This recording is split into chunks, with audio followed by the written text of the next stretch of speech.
رحمة سيقت إلينا من سماوات علا وبها نحن ارتقينا وصعدنا للعلا رحمة سيقت إلينا من سماوات علا وبها نحن ارتقينا. قصہ ابراہیم علیہ السلام، دروس و عبر. اس موضوع پر گزشتہ شب ایک درس ہو چکا ہے، اور اس میں یہ بتایا گیا تھا کہ ابراہیم علیہ السلام کی حیات ہمارے لیے کئی ناحیوں اور حیثیتوں سے اسوہ ہے، نمونہ ہے، دروس اور فوائد پیش کرتی ہے. ابراہیم علیہ السلام بحیثیت داعی ہمارے لیے کس طرح نمونہ ہے، اس پر کل گفتگو ہوئی تھی، اور آج کے اس درس میں انشاءاللہ ابراہیم علیہ السلام بحیثیت والد ہمارے لیے کس طرح نمونہ ہیں، اس پر گفتگو ہوگی. ابراہیم علیہ السلام بحیثیت والد یعنی اولاد کے باپ. کسی بھی انسان کے لیے اولاد بڑی نعمت ہوتی ہے، اور اس نعمت کی اہمیت کا اندازہ ہم ابراہیم علیہ السلام کی زندگی سے بآسانی لگا سکتے ہیں کہ اللہ تبارک و تعالی نے آپ کو رسالت کے منصب پر فائز کر دیا. بڑا عظیم منصب ہے، اور رسالت کے منصب پر بھی آپ اولو العزم رسولوں میں سے ہیں، 5 بلند پایا رسولوں میں سے آپ کا نمبر ہے. اور اللہ نے آپ کو خلیل کہا، یہ کوئی معمولی شرف نہیں ہے. ساری دنیا میں اللہ تبارک و تعالی نے صرف 2 ہی شخصیات کو خلت کے منصب سے نوازا. 2 ہی لوگوں کو اللہ تبارک و تعالی نے اپنا خلیل قرار دیا، ایک ابراہیم علیہ السلام اور دوسرے محمد صلی اللہ علیہ وسلم. رسول بنائے گئے، اولو العزم میں سے تھے. اللہ تبارک و تعالی نے اپنا خلیل بنایا. آپ پر وحی نازل ہوتی تھی، اللہ نے صحیفے نازل کیے. ان تمام نعمتوں کے ملنے کے باوجود عمر کے آخری حصے میں ابراہیم علیہ السلام اللہ سے دعا کرتے ہیں تو کیا کرتے ہیں؟ رب ہب لی الہ العالمین، تو مجھے اولاد سے نواز دے، تو مجھے اولاد جیسی عظیم نعمت سے نواز. اور ابراہیم علیہ السلام صرف اولاد کی دعا نہیں کرتے بلکہ نیک اولاد کی دعا کرتے ہیں. آپ کہتے ہیں رب ہب لی من الصالحین، الہ العالمین تو مجھے نیک اولاد سے نواز. علماء کہتے ہیں اس سے ہمارے لیے یہ نصیحت ہے، یہ درس ہے کہ ہم اولاد کی پیدائش سے قبل ہی اس کے نیک اور صالح ہونے کی فکر کریں. اس سے قبل ہی ہمیں اس کی صلاحیت کی فکر کرنی، صالحیت کی فکر کرنی چاہیے. اور جب اولاد نیک ہوگی تو ہمارے مرنے کے بعد بھی ہمیں زندہ رکھے گی. نبی علیہ السلام نے کہا اذا مات الانسان انقطع عنہ عملہ الا من 3. جب انسان فوت ہو جاتا ہے، مر جاتا ہے، تو اس دنیا سے اس کے اعمال ختم ہو جاتے ہیں، اس کا ناطہ نہیں رہتا، ثواب کا سلسلہ بند ہو جاتا ہے سوائے 3 چیزوں کے.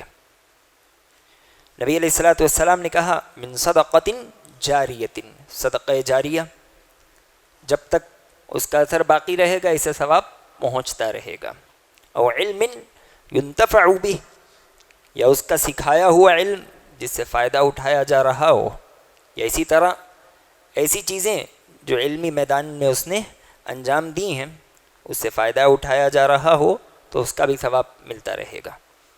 اور نبی علیہ الصلوۃ والسلام نے آخری ذریعہ بیان کیا، آپ نے کہا اولد صالح یدعو لہ، یا وہ نیک اولاد جو اپنے والدین کے حق میں دعا کرتے ہوں گے۔ تو نیک اولاد یہ ہماری وفات کے بعد بھی ہمیں زندہ رکھتی ہے۔ ہم تو مر جاتے ہیں، اس دنیا سے ہمارا تعلق ختم ہو جاتا ہے، لیکن اگر اولاد نیک ہوگی تو اس دنیا سے چلے جانے کے باوجود ہمارے نام اعمال کا سلسلہ برقرار رکھی ہوگی، اس میں نیکیوں کا اضافہ ہوتا رہے گا۔ تو مجھے اور آپ کو اس بات کی بڑی فکر کرنی چاہیے کہ ہمیں اولاد ہو تو نیک ہو، اللہ اولاد سے نوازے تو نیک اولاد سے نوازے۔ نیک اولاد اللہ تبارک و تعالیٰ کی بڑی نعمت ہے۔ اور ابراہیم علیہ الصلوۃ والسلام نے اولاد کی دعا اللہ تبارک و تعالیٰ سے کی تو کس وقت کی؟ روایتوں میں آتا ہے کہ اس وقت آپ عمر کے 80 برس تک پہنچ چکے تھے، آپ 80 برس کے ہو چکے تھے۔ اس وقت آپ نے اللہ تبارک و تعالیٰ سے اولاد کی دعا مانگی۔ مفسرین اس سے یہ نصیحت لیتے ہیں اور یہ فائدہ بیان کرتے ہیں کہ ظاہری اسباب اگرچہ کتنے ہی کمزور کیوں نہ ہو جائے، ایک آدمی کو اللہ تبارک و تعالیٰ سے کبھی اچھی امید نہیں چھوڑنی چاہیے۔ گرچہ ظاہری اسباب کتنے ہی کمزور کیوں نہ دکھے، لیکن آدمی اللہ سے امید بڑی مضبوط لگائے۔ اور اللہ نے کیا کہا؟ حدیث قدسی ہے، انا عند ظن عبدی بی، میں اپنے بندے کے گمان کے مطابق ہوتا ہوں۔ ان ظن بی خیرا فلہ، اگر وہ مجھ سے اچھی امید لگائے گا، اچھا گمان رکھے گا، میں اس کے لیے اچھائی کے دروازے کھول دوں گا۔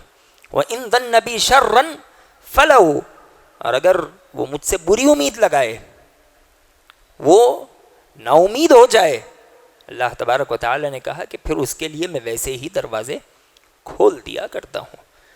تو ظاہری اسباب کتنے ہی کمزور کیوں نہ نظر آئے، کتنے ہی کم کیوں نہ نظر آئے، ہمیں اللہ تبارک و تعالی کی ذات سے کبھی امید نہیں چھوڑنی چاہیے۔ ہم اللہ کی ذات سے امید لگائیں، دعائیں کریں، اللہ ہمارے گمان کے مطابق ہمیں بدلہ دے گا۔ نبی علیہ الصلوۃ والسلام نے کہا وَإِنَّمَا لِكُلِّ امْرِئٍ مَا نَوَىٰ، آدمی کی جو نیت ہوتی ہے اسے وہ دیا جاتا ہے۔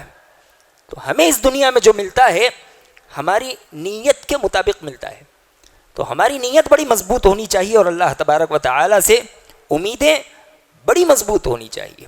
جتنی مضبوط ہماری امیدیں ہوں گی اللہ تبارک و تعالی ویسا ہی پھل ہمیں دیا کرے گا۔ اولاد کے مسئلے میں لوگ بہت جلد مایوس ہو جاتے ہیں، اور آج نت نئی خبریں ہم تک پہنچ رہی ہیں۔ لوگ یا تو سرے سے اولاد ہی کو پسند نہیں کرتے، پسند بھی کرتے ہیں تو انہیں محدود عدد چاہیے، 1 2 3، اس سے زیادہ نہیں۔ وجہ کیا ہے؟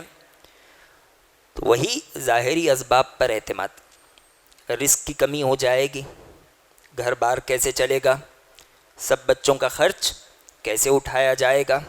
اللہ تبارک و تعالی نے کہا وَلَا تَقْتُلُوا أَوْلَادَكُم مِّنْ إِمْلَاقٍ نَحْنُ نَرْزُقُكُمْ وَإِيَّاهُمْ، اپنے بچوں کو بھوکمری کے ڈر سے مت مارو، ہم تو تمہیں بھی رزق دیتے ہیں، تم آج رزق سے ڈرتے ہو، ہم تمہیں رزق دے رہے ہیں، تمہیں رزق دے رہے ہیں، انہیں بھی رزق دیں گے۔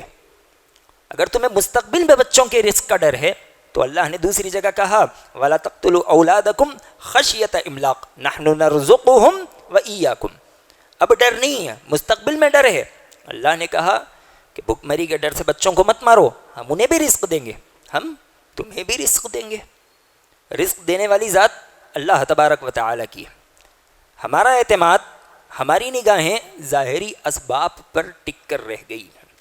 اللہ نے کہا وَكَأَيٍّ مِّن دَابَّةٍ لَا تَحْمِلُ رِزْقَهَا اللَّهُ يَرْزُقُهُمْ وَإِيَّاكُمْ، کتنے ایسے جانور نہیں ہیں جو اپنا رزق اپنے پیٹھ پر لاد کر نہیں پھرتے، لیکن اللہ تبارک و تعالی باوجود اس کے انہیں رزق دے رہا ہے، وہ کھا رہے ہیں، وہ زندگی بسر کر رہے ہیں، اللہ تمہیں بھی رزق دے گا۔ تو رزق جیسے چیز کا بہانہ بنا کر جس کا ذمہ اللہ تبارک و تعالی نے خود لے رکھا ہے، آدمی اولاد کے راستے کو بند کر دے، اولاد کا قتل کر دے، کتنا احمقانہ فیصلہ ہے، کتنی احمقانہ بات ہے۔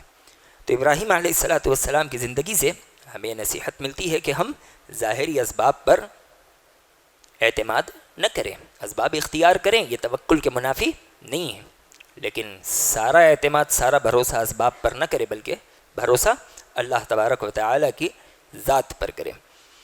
اور اسی طرح ابراہیم علیہ السلام نے نیک اولاد کی دعا مانگی۔ آپ نے کہا رب ہب لی من الصالحین، کہ الہ العالمین تو مجھے نیک اولاد نواز۔ تو نیک اولاد ایسے ہی نہیں ملتی، اولاد کی نیکی کے لیے قربانیاں دینی پڑتی ہیں، خواہشات کی قربانی ہوتی ہے، قریبی لوگوں کی قربانی ہوتی ہے، اور اسی طرح اولاد کی محبت کی قربانیاں ہوتی ہیں، تب جا کر اولاد صالح بنتی ہے، نیکی کے رتبے پر پہنچتی ہے۔ ابراہیم علیہ السلام کو اللہ تبارک و تعالی نے عمر کے آخری حصے میں اولاد سے نوازا۔ ہم اندازہ لگا ہی سکتے ہیں کہ آپ کی اپنی اولاد سے کیا محبت نہیں رہی ہوگی۔ عمر کے آخری حصے میں اللہ نے اسماعیل علیہ السلام جیسی نعمت سے نواز دیا، اور جس کے بارے میں اللہ نے قرآن میں پہلے ہی کہہ دیا کہ ایک نیک اولاد ملنے والی ہے، جس کے بارے میں پہلے ہی معلوم ہو کہ یہ اولاد نیک ہے، اس سے تو محبت کی کیا انتہا نہیں رہی ہوگی۔ لیکن اللہ تبارک و تعالی نے آپ کو حکم دیا کہ اسے لے جاؤ اور بیابان میں چھوڑاؤ، تو آپ نے اسماعیل علیہ السلام اور ہاجر کو اس جگہ چھوڑ دیا جہاں کعبۃ اللہ کی تعمیر ہونے والی تھی۔ یہاں تک تو بات ٹھیک ہے، چھوڑنے کی وجہ کیا ہے، کیوں چھوڑا؟ اللہ نے قرآن میں بیان کیا کہ ابراہیم علیہ السلام چھوڑنے کے بعد کہنے لگے ربنا انی اسکنت من ذریتی بواد غیر ذی زرع عند بیتک المحرم ربنا لیقیموا الصلاۃ، الہ العالمین غیر آباد جگہ پر میں نے اپنی اولاد کو چھوڑ دیا، کس لیے؟ کہ بس وجہ یہ ہے کہ وہ نماز قائم کرنے والے بن جائیں، وہ نیکی کرنے والے بن جائیں۔ اس وجہ سے آپ نے اپنی اولاد کی محبت کی قربانی دی۔ اب ایک لمحے کے لیے ہم اپنا معاملہ دیکھیں اور اپنے بچوں کا معاملہ دیکھیں۔ ہم میں سے ہر آدمی کی یہی خواہش ہے کہ اس کی اولاد نیک ہو، کون نہیں چاہے گا؟ ایک باپ کی اس سے بڑی خواہش اپنی اولاد کے متعلق کیا ہو سکتی ہے کہ اس کی اولاد نیک ہو، کیونکہ وہی مرنے کے بعد اسے زندہ رکھنے والی ہے، اور جب تک زندہ رہے گا وہی اس کی آنکھوں کی ٹھنڈک بنی رہے گی، وہی تو آنکھوں کو ٹھنڈک پہنچانے والی ہے۔ لیکن ہم اس مرتبے پہ اولاد کو پہنچانے کے لیے کتنی قربانیاں دے رہے ہیں۔ صرف ایک مثال میں آپ کے سامنے اگر بیان کروں، ہمیں پتہ چلے گا کہ فلانا ادارہ ہے جہاں پر بچے قرآن و حدیث کی تعلیم سیکھیں گے، اخلاق سیکھیں گے، والدین کا احترام سیکھیں گے، اس کے لیے آپ کو ایک قربانی دینی ہوگی کہ آپ اسے لے جاؤ اور ہاسٹل میں ڈال دو۔ تو ہم کتنی دفعہ اس کے لیے راضی ہو سکتے ہیں کہ نہیں، وہاں کھانا کیا ملے گا، پانی کیا ملے گا، لڑکا سوئے گا کہاں، نہائے گا کیسے، دھوئے گا کیسے، یہ ساری باتیں ہمارے سامنے ہوتی ہیں۔ تو ایسے ہی کوئی اونچے مرتبے پر نہیں پہنچتا، اونچے مرتبوں پر پہنچنے کے لیے پہلے قربانیاں دینی پڑتی ہیں۔ آج جتنے علماء ہمیں نظر آتے ہیں یہ ایسے ہی قوم کی رہنمائی نہیں کر رہے ہیں، قوم ان کے پیچھے ایسے ہی نہیں چل رہی ہے، انہوں نے اپنی جوانیاں مدرسوں کے حوالے کر دی۔ 14 سال، 18 سال، 20 سال، 22 سال، 24 سال ایک عالم علم حاصل کرنے کے لیے اپنی عمر مدرسے کے حوالے کرتا ہے، تب جا کر وہ معاشرے میں آتا ہے تو ایک نمونہ بن کر آتا ہے۔ لوگوں کی خواہش ہوتی ہے کہ میرا لڑکا اس کی طرح ہو، لوگ اپنے گھر کا، اپنی تجارت کا، اپنے معاملات کا فیصلہ اس سے کروانے کے لیے آتے ہیں، اس سے مشورہ کرتے ہیں۔ یہ سب ایسے ہی نہیں ہوتا، قربانیاں دینے کے بعد ہوتا ہے۔ ہم اگر اپنے بچوں کو صالح بنانا چاہتے ہیں، نیکی کے راستے پر دیکھنا چاہتے ہیں، تو میرے اور آپ کے لیے ضروری ہے کہ ہم اپنا دل بھی مضبوط رکھیں. اللہ کے لیے کچھ قربانی دینے کا مادہ ہمارے اندر ہونا چاہیے. اور اسی طرح اولاد کی نیکی کی فکر تو ہو، لیکن ساتھ ساتھ اس کے رزق کی بھی فکر ہو. باپ کی ذمہ داری صرف اولاد کو پیدا کرنا نہیں ہے، بلکہ اس کے نان نفقے کا انتظام کرنا بھی ہے. ابراہیم علیہ السلام نے اللہ سے دعا بھی کی، وَارْزُقْ أَهْلَهُم مِّنَ الثَّمَرَاتِ، الہ العالمین انہیں پھلوں کی روزی سے نوازنا. اس سے علماء استدلال کرتے ہیں کہ ایک باپ کو اولاد کے لیے اتنا رزق لا محالہ جمع کرنا پڑے گا جس سے اس کی زندگی بسر ہو. یعنی جو واجبی نان نفقہ ہے وہ والد کے حصے میں ہے. کتنے ایسے بچے ہیں جن کی عمر تعلیم حاصل کرنے کی ہے، جن کی عمر پیٹ بھر کھانے کی ہے. باپ کیا کر رہا ہے تو وہ صبح 11 بجے اٹھتا ہے، 12 بجے اٹھتا ہے، یا اٹھتا بھی ہے تو لوگوں کے ساتھ گپے مارتا رہتا ہے، یا بیٹھتا ہے تو پرانی لمبی سی فہرست کھول لیتا ہے کہ میں ایسا کیا کرتا تھا، میں ویسا کیا کرتا تھا، ہمارے گھروں کے سامنے ہاتھی بندھے ہوتے تھے. اس کے بچے کیا کر رہے ہیں؟ یہ نہ صحیح لباس پہنتے ہیں، نہ ان کے پاؤں میں چپل ہوتی ہے، نہ ان کے بال کٹے ہوتے ہیں، اور نہ ہی ان کے جسم کا میل ان سے دور ہوا ہوتا ہے. یہ ہمارے محلوں کی باتیں، ہمارے خاندان کے کئی گھر ایسے ہیں. ہمیں اس چیز پر نظر رکھنے کی ضرورت ہے. ایسے لوگوں کو ہم سمجھائیں، ہم انہیں ان کی ذمہ داری کا احساس دلائیں. باپ ہونا اتنا آسان نہیں ہے، اس پر بہت سی ذمہ داریاں پڑتی ہیں. جہاں نیکی کی ذمہ داری کی فکر پڑتی ہے، وہیں رزق کی ذمہ داری بھی اسی پر ہے. اور اللہ تبارک و نبی علیہ السلام نے کہا، کلکم راع وکلکم مسئول عن رعیتہ. تم میں سے ہر آدمی ایک چرواہا ہے، ذمہ دار ہے، اور کل قیامت کے دن اس سے اس کی ماتحت رعایا کے متعلق سوال کیا جائے گا کہ تم نے ان کے کتنے حق ادا کیے، تمہیں کتنے حق ادا کرنے چاہیے تھے. یہ سوال ہو کر رہے گا. یہاں پہ ایک چیز دیکھیں کہ ہم جہاں اولاد کی نیکی کی فکر کریں، ان کے رزق کی فکر کریں، تیسری اہم چیز کی بھی فکر ہمارے ہی ذمے ہے. وہ یہ کہ ہم انہیں پرامن ماحول دیں، ایسے علاقے میں رکھیں جہاں اچھی دوستی بچے کو مل سکے، جہاں اچھے نمونے بچے کے سامنے ہوں، جہاں بچہ اچھے ماحول میں سانس لے سکے، اس کی پرورش پرامن ماحول میں ہو.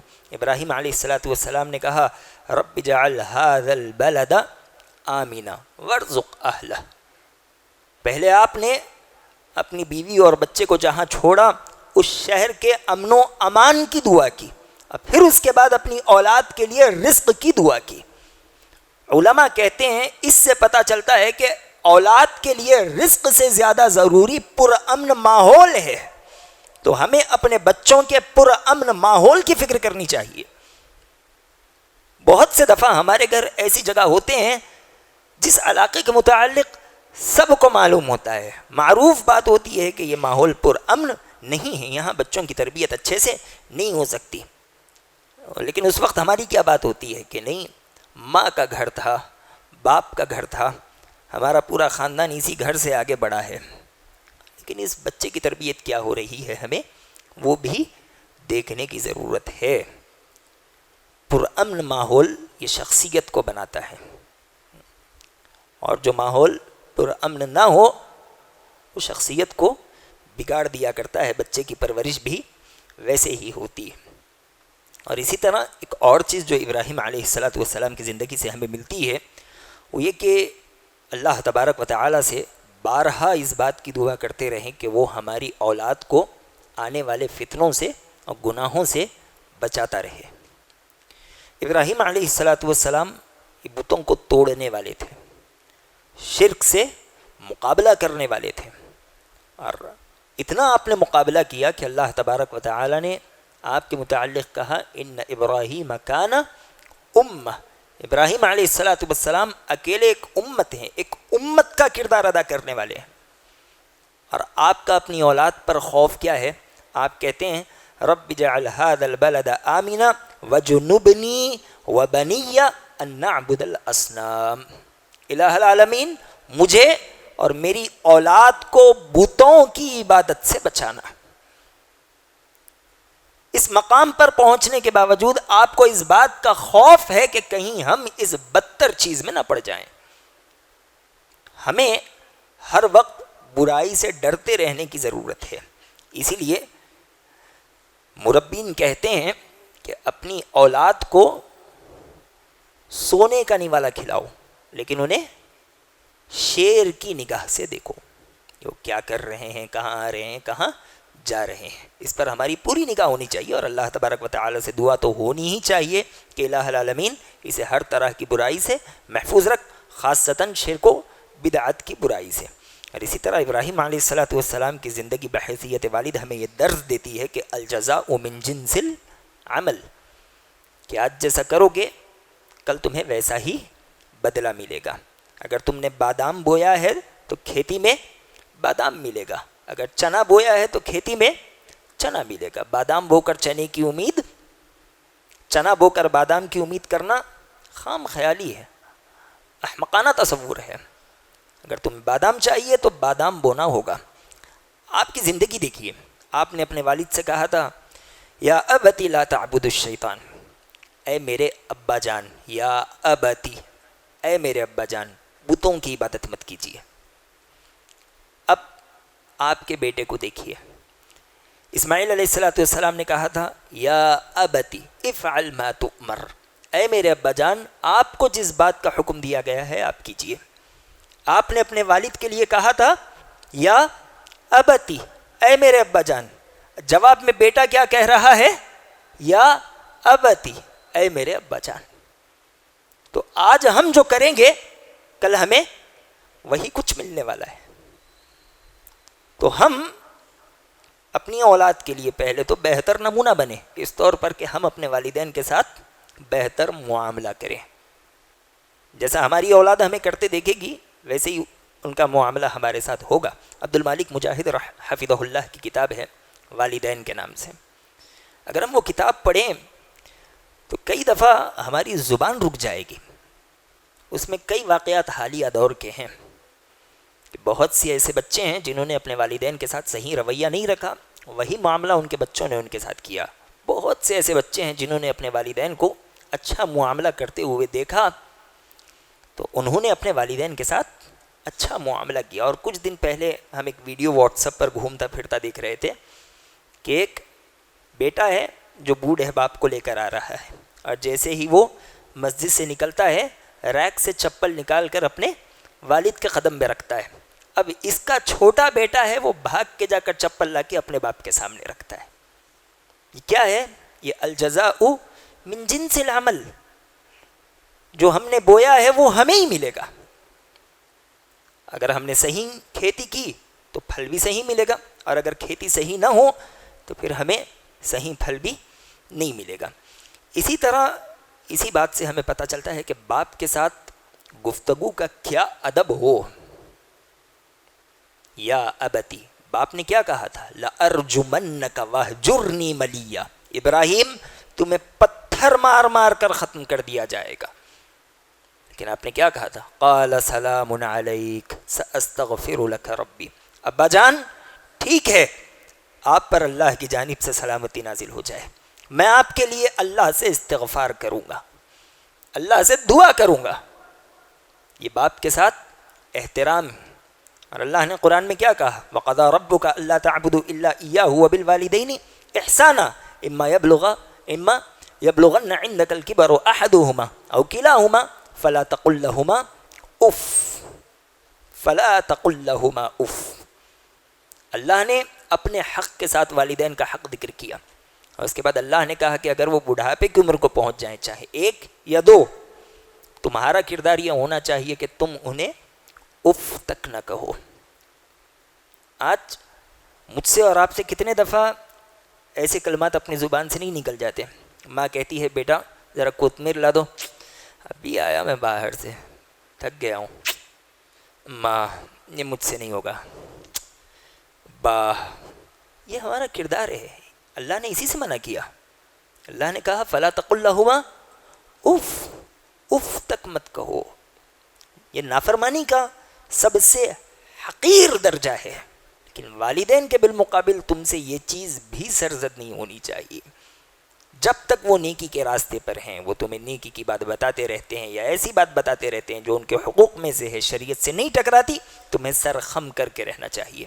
ہاں اگر وہ گناہ کا حکم دے، جیسا کہ ابراہیم علیہ السلام کے والد کا معاملہ تھا، تو اس وقت کیا کرنا چاہیے؟ جھڑکی نہیں، ڈانٹ ڈپٹ نہیں، بلکہ وہ احسن انداز سے انہیں سمجھانے کی کوشش کرے. ابا حضور، امی جان، معاملہ ایسا نہیں ہے، یہ بات شریعت سے ٹکرا رہی ہے.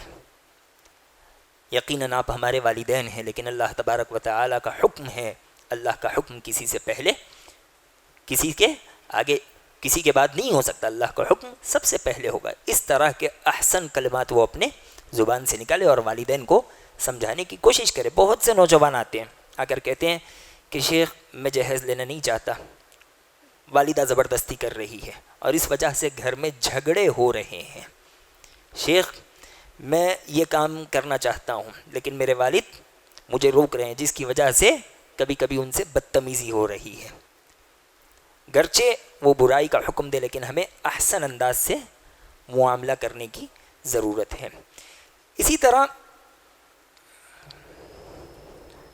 ایک اور بڑی بات، بڑا درس جو ابراہیم علیہ السلام کی زندگی سے ہمیں ملتا ہے اور جس کے متعلق میں نے نوح علیہ السلام کے درس میں کہا تھا کہ والدین اولاد پر اپنا اعتماد قائم رکھنے کی کوشش کریں اور اولاد اپنے والدین پر سب سے زیادہ بھروسہ کرے. کیوں؟ کیونکہ ان سے زیادہ خیر ہمارے حق میں کوئی چاہ نہیں سکتا. وہ اپنا حق اپنی اولاد کو دے دیں گے، وہ اپنا نوالا انہیں کھلا دیں گے، لیکن انہیں کبھی یہ گوارا نہیں ہوگا کہ اس کے نوالے سے ایک دانہ کم ہو جائے. یہ بھوکے پیٹ سو جائیں گے، لیکن انہیں کبھی یہ گوارا نہیں ہوگا کہ اس کی تھالی سے کچھ لقمے کم ہو جائیں. ان سے زیادہ خیر ہمارے حق میں کوئی نہیں چاہ سکتا. ابراہیم علیہ السلام اور اسماعیل علیہ السلام کی زندگی سے ہمیں درس ملتا ہے کہ وہ دونوں ایک دوسرے پر بلا کا بھروسہ کیا کرتے تھے، بلا کا اعتماد کیا کرتے تھے. اسماعیل علیہ السلام کے پاس ابراہیم علیہ السلام آئے اور آ کر کہنے لگے کہ میں نے خواب میں دیکھا کہ میں تمہیں ذبح کر رہا ہوں. بیٹے نے کیا کہا؟ یا ابت افعل ما تؤمر ستجدنی انشاء اللہ من الصابرین. ابا جان، قتل کی بات ہے، میرے گلے پہ چھری چلانے کی بات ہے، آپ کو حکم دیا گیا ہے، بس کر گزری ہے، آپ مجھے صبر کرنے والوں میں سے پائیں گے. آج ہمارے بچے ہمیں ایک گلاس پانی دینے کے لیے کتراتے ہیں، وہ مرنے کے لیے تیار ہے، اور ہمارے بچے ہماری مدد کرنے کے لیے تیار نہیں ہوتے. یہ کہیں نہ کہیں والدین اور بچوں کے درمیان کچھ دوری ہے، فاصلہ ہے، گفتگو کا فاصلہ، ایک دوسرے کو سمجھنے کا فاصلہ، ہمیں وہ ختم کرنے کی ضرورت ہے. آج ہمارے بچے دوستوں پر اعتماد کر رہے ہیں، یہ بچوں کی غلطی ہے، خام خیالی ہے. وہ اسے اپنے حق میں خیر خواہ سمجھتے ہیں، لیکن اسے یہ تصور اپنے ذہن سے نکالنا ہوگا، والدین سے زیادہ خیر خواہ اس کے حق میں کوئی دوسرا نہیں ہو سکتا. اور اسی طرح خیر کے کام میں بچوں کو والدین کا ساتھ دینا چاہیے. جو کوئی خیر کا کام ہو، بیٹے بیٹیاں جو کوئی ہوں، استطاعت کے مطابق والدین کے شانہ بشانہ کھڑے رہیں، ان کی ہمت افزائی کرے. جو اولاد ہوتی ہے وہ باپ کے لیے ریڑھ کی ہڈی کی مانند ہوتی ہے. ابراہیم علیہ السلام کو اللہ تبارک و تعالیٰ نے کعبۃ اللہ بنانے کا حکم دیا. آپ اپنے بیٹے کے پاس آ گئے اور آ کر کہنے لگے کہ اللہ نے مجھے اس بات کا حکم دیا ہے کہ میں اس کے لیے گھر بناؤں. اسماعیل علیہ السلام نے کہا اطیع ربک، ابا جان آپ اپنے رب کی اطاعت کیجیے، رب کا حکم ہے بجا لائیے.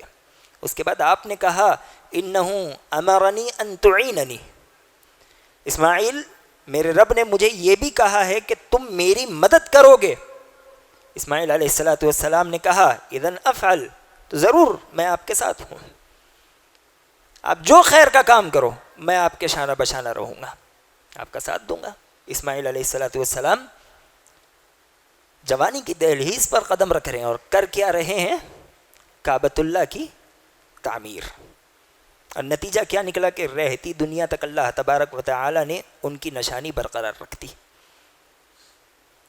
تو اولاد والدین کے کسی کام کو معمولی نہ سمجھے، وہ ان کا ساتھ دے، ان کی نگاہیں وہ دیکھ سکتی ہے جو ہماری نگاہیں نہیں دیکھ پاتی۔ میں اکثر یہ مثال دیتا ہوں کہ بچے یہ کہتے ہیں کہ یہ پرانا ذہن ہے، انہیں بات سمجھ نہیں آتی۔ بات ایسی نہیں ہے، تمہارا ذہن اتنا پختہ نہیں ہے، تمہاری نگاہیں ابھی اتنی دور تک نہیں دیکھ پا رہی ہیں۔ ایک چھوٹا بچہ ہوتا ہے 6 مہینے 8 مہینے کا، وہ کوشش کرتا ہے کہ وہ پلنگ سے نیچے اتر جائے، ہماری کیا کوشش ہوتی ہے کہ اسے پکڑ پکڑ کر روکا جائے۔ بچے کو پتہ نہیں کہ وہ گرے گا تو اسے مار لگے گی، تکلیف ہوگی، اس کا ہی نقصان ہوگا۔ یہ کسے پتہ ہے؟ یہ جو اس کی حفاظت کر رہا ہے، اسے روک رہا ہے، اسے پتہ ہے۔ کیوں پتہ ہے؟ اس لیے کہ اس کی عمر زیادہ ہے، اسے اس بات کا تجربہ ہے۔ یہی معاملہ ہمارا اور ہمارے والدین کا ہے۔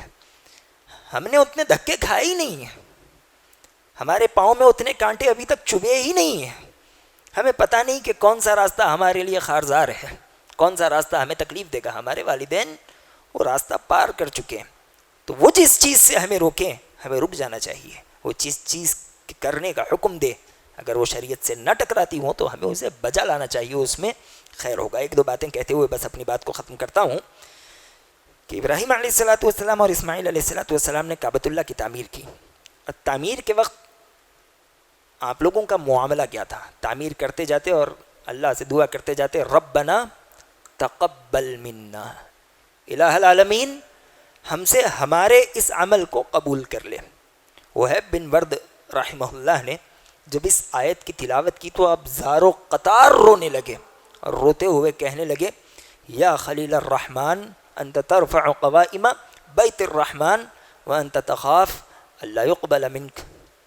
اے اللہ کے دوست، اے خلیل الرحمن، تم رحمان کے گھر کی دیواریں بلند کر رہے ہو اور اس بات سے بھی ڈر رہے ہو کہ اللہ تبارک و تعالیٰ تمہارے عمل کو رد کر دے گا، کہ اللہ تبارک و تعالیٰ تم سے تمہارا عمل قبول نہیں کرے گا۔